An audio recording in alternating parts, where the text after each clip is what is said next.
오늘 우리에게 주시는 말씀은 신명기 24장 10절부터 15절입니다.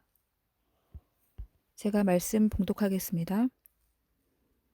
내 이웃에게 무엇을 구워줄 때에 너는 그의 집에 들어가서 전당물을 취하지 말고 너는 밖에 서 있고 내게 꾸는 자가 전당물을 밖으로 가지고 나와서 내게 줄 것이며 그가 가난한 자이면 너는 그의 전당물을 가지고 자지 말고 해질 때에 그 전당물을 반드시 그에게 돌려줄 것이라.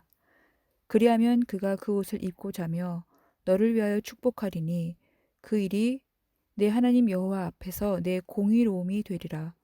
곤궁하고 비난한 품꾼은 너희 형제든지 내 땅 성문 안에 우거하는 객이든지 그를 학대하지 말며 그 품삯을 당일에 주고 해진 후까지 미루지 말라. 이는 그가 가난함으로 그 품삯을 간절히 바람이라. 그가 너를 여호와께 호소하지 않게 하라. 그렇지 않으면 그것이 내게 죄가 될 것임이라. 아멘. 사람들 간에는 살아가면서 발생할 수 있는 숱한 사회적 문제들이 있습니다. 하나님은 그것들을 신명기법 안에 있는 세세한 조항들에 담아서 풀어주고 계십니다. 그래서 하나님의 법 안에는 하나님의 지혜가 담겨져 있습니다. 이를 통해 하나님은 얼마나 자기 백성들의 삶을 하나하나 깊이 생각해 주시고 세밀한 돌보심으로 사랑을 베푸시는지 우리 역시 그 은혜를 또다시 깨닫게 됩니다. 오늘은 전당물에 관한 내용에서 하나님의 지극한 사랑을 또 한 번 확인할 수 있을 것입니다. 전당물은 가난한 자들이 돈이나 물건이 필요할 때 그것을 빌리면서 갚겠다는 약속으로 자신의 물건을 담보로 맡겨놓는 것입니다. 당시 전당물로는 주로 맷돌 윗짝이나 하루 품삯, 겉옷 등이었다고 합니다. 이 모두 본인에게 가장 필요한 것이면서도 오죽하면 그것들을 맡길 정도이겠나 싶을 만큼 어려운 형편에 처해 있음을 보여줍니다. 하나님은 바로 이러한 자들의 편이 되셔서 하나님의 백성들에게 대신 돌볼 것을 말씀하고 계십니다. 6절을 먼저 보시면 앞절과 뒷절과는 구분된 한 절의 말씀이 기록되어 있습니다. 그럼에도 굳이 생략하지 않고 기록해 놓은 것을 보면 그만큼 이 말씀이 얼마나 중요한지 알 수 있습니다.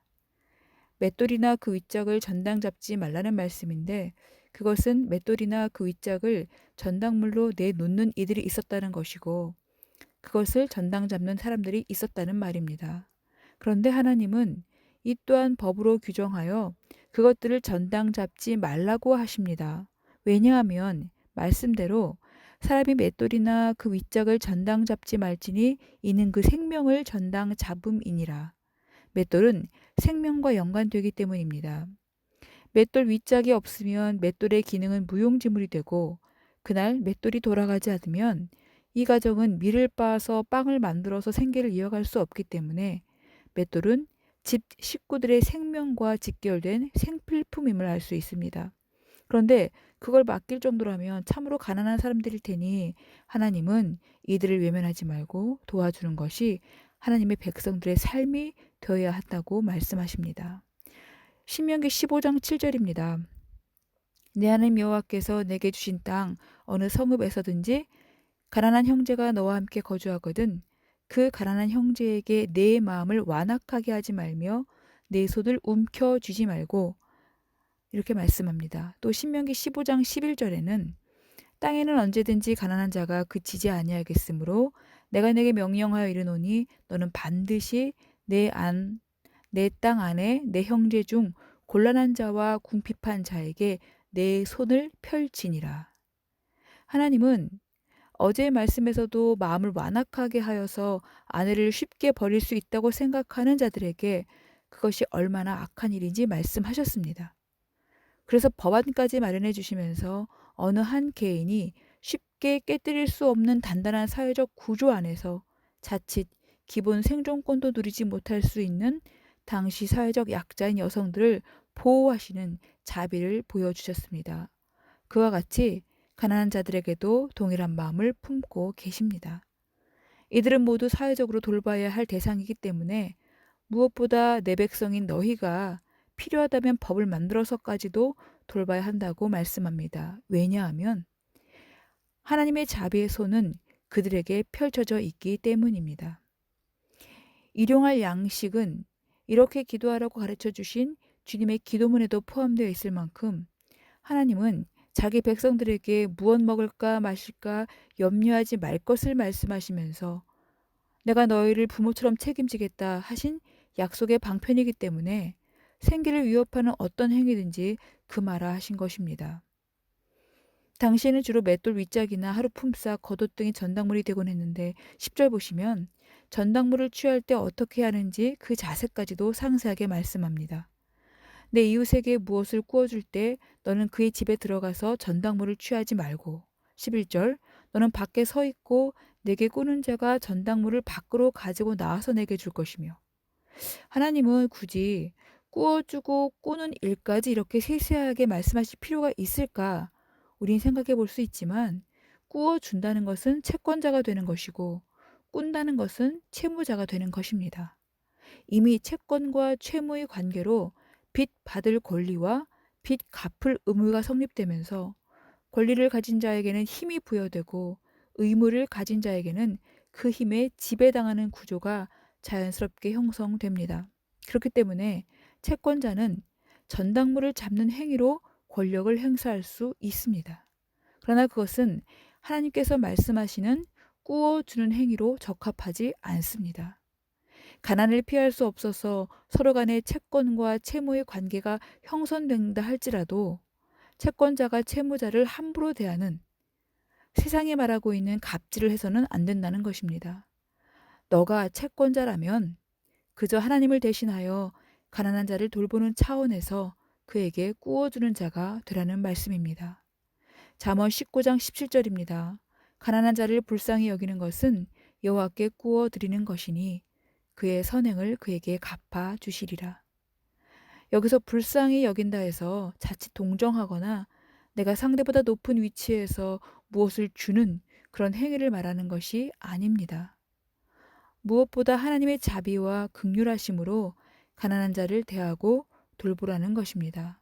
그럴 때 그것이 하나님께 꾸어 드리는 것이 된다고 말씀합니다. 그러니 하나님이 채무자가 되시고 내가 채권자가 될 때 내가 받을 복은 얼마나 크겠습니까? 그것은 12절 이하에서도 분명하게 말씀하고 계십니다. 12절입니다. 그가 가난한 자이면 너는 그의 전당물을 가지고 자지 말고 13절 해질 때에 그 전당물을 반드시 그에게 돌려줄 것이라. 맷돌 윗짝이든지 하루 품삯이든지 겉옷이든지 다 마찬가지입니다. 특히 겉옷은 당시 팔레스틴 지역의 낮밤의 온도차를 볼 때에 낮에는 그늘이 있어야 열사의 더위를 면하고 밤에는 겉옷이 있어야 그 동사의 한기를 면할 수 있습니다. 그래서 겉옷은 가난한 자에게는 집과도 같은 것입니다. 그런데 그것을 전당물로 잡고서 하루를 넘기면 그의 그날 밤은 어떻게 되겠습니까? 그러나 그에게 겉옷을 해지기 전에 돌려주면 그가 그 옷을 입고 자면서 너를 위하여 축복하리니 그 일이 내 하나님 여호와 앞에서 너의 공의로움이 되리라 말씀하십니다. 천만 다행히도 전당 잡힌 옷을 돌려받아 입고 자면서 그 은혜에 감사하여 채권자를 위해 축복을 구한다면 그 소리를 하나님께서 들으시겠다는 것입니다. 하나님은 이 일에 스스로 채무자가 되셔서 겉옷 돌려준 것을 공의롭다고 인정해 주시겠다는 말씀입니다. 공의로우신 이는 하나님 한 분이신데 가난한 자를 위해서 그렇게 대단해 보이지 않는 행동 하나로 그 가난한 자는 생명을 얻는 것 같은 기쁨이 되었으므로 하나님은 이것을 공의로움으로 봐주시겠다는 것입니다. 14절과 15절도 마찬가지입니다. 14절입니다. 곤궁하고 비난한 품꾼은 너희 형제든지 내 땅 성문 안에 우거하는 객이든지 그를 학대하지 말며 그 품삯을 당일에 주고 해진 후까지 미루지 말라. 이는 그가 가난함으로 간절히 그 품삯을 간절히 바람이라. 그가 너를 여호와께 호소하지 않게 하라. 그렇지 않으면 그것이 내게 죄가 될 것임이라.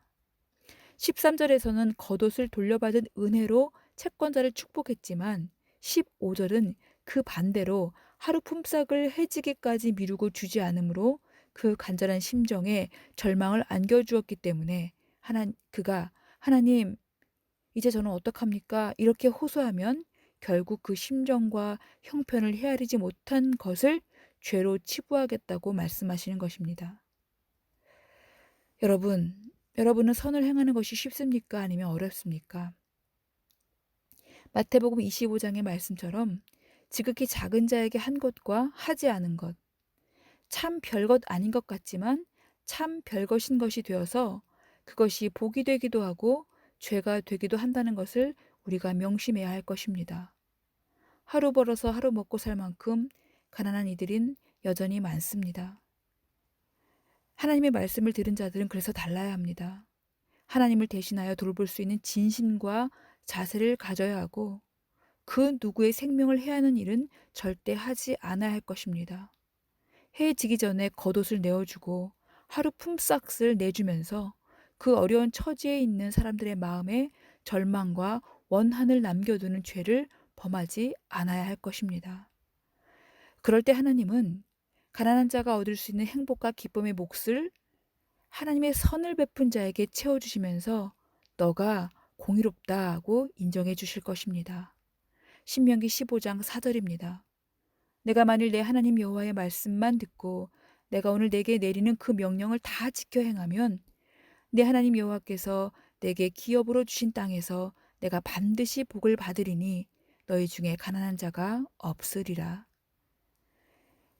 하나님의 말씀을 듣고 행함으로 우리가 반드시 복을 받는 것은 물론이고 우리 안에서 가난한 자가 없게 되는 공의로운 세상을 만들어가는 하나님의 참 백성이 되시기를 오늘 여러분과 우리가 함께 같이 기도하면 좋겠습니다.